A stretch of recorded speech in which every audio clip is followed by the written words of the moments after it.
నమస్తే.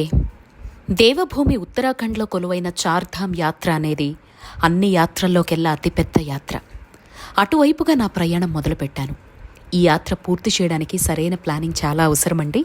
ఆర్థికంగా, మానసికంగా, శారీరకంగా చాలా దృఢంగా ఉండాలి.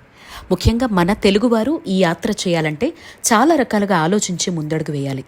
ఎందుకంటే ఆ వాతావరణం కానీ, అక్కడి విధానాలు కానీ, భోజన సదుపాయాలు, ప్రయాణాలు ఏవి మనం మన జీవితకాలంలో ఎప్పుడూ చూసి ఉండం. ఈ యాత్ర కోసం 6 నెలల ముందు నుంచే ప్రణాళిక అవసరం.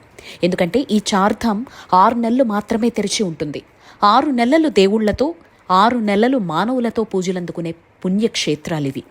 యమునోత్రి, గంగోత్రి, కేదార్నాథ్, బద్రీనాథ్ అనే ఈ 4 హిమాలయాలకు దగ్గరగా ఉంటాయండి. అక్షయ తృతీయ నుంచి మొదలై అక్టోబర్ చివరి వరకు మాత్రమే తెరిచి ఉంటాయి.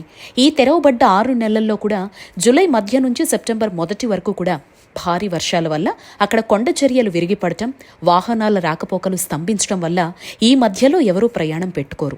అయినా కూడా తెరవబడ్డ ఈ కొద్ది నెలల్లోనే ఎప్పుడు ఎలా వాతావరణం ఉంటుంది అనేది ఎవ్వరూ అంచనా వేయలేరు. ఏ ప్రమాదం జరిగినా, ఎటువంటి పరిస్థితి ఎదురైనా ఎదుర్కోగలుగుతాం అనేవాళ్లు మాత్రమే ఈ యాత్రకు పూనుకుంటారు. అటువంటి చార్ధామ్ యాత్ర నేనెలా మొదలుపెట్టాను, ఎలా సాగింది, నా ప్రయాణం వివరాలతో నా ఫ్యూచర్ వీడియోస్ అన్నీ రాబోతున్నాయి. Stay tuned.